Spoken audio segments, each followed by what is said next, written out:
परभणी शहरातील अक्षदा मंगल कार्यालय ते विद्यापीठाकडे जाणाऱ्या मुख्य रस्त्यावर रेल्वे ब्रिजचे काम कासवगतीने सुरू आहे। परिसरातील रहिवाशांना याचा मनस्ताप सहन करावा लागत आहे। ब्रिजच्या कामामुळे जवळून वाहणाऱ्या नाल्या मागील 2 दिवसापासून सुरू असलेल्या अवकाळी पावसामुळे तुडुंब भरून वाहत आहेत। सदरील नाल्यांचे पाणी घरात शिरत असल्याने ब्रिज जवळपास राहणाऱ्या नागरिकांचे संसारोपयोगी साहित्य नष्ट झाले।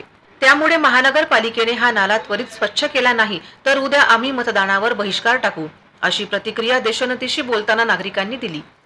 आमच्या घराला किती त्रास आहे, आम्ही कुणी मतदान करा, आमच्या गलीतलं कुणी येणार नाही बघा।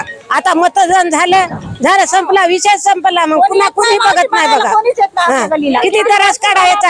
आता पावसाळ्यात कसं होणार आहे, आमची लायकी आहे का दुसरीकडे किरायानं राहायची करायची? आमची गरिबी परिस्थिती, सगळे काम करून खाणारे लोक आहेत तिथं। दखल घ्यायला आलं की नाही कोणी इकडे? कोणी नाही आलं, कोणीच नाही।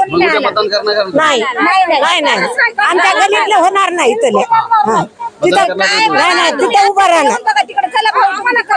पावसाळ्याच्या पहिले हे हाल आहे। एक महिन्यानं अजून पाऊस चालू होते, पाऊस चालू झाल्यावर काय करायचं आम्ही?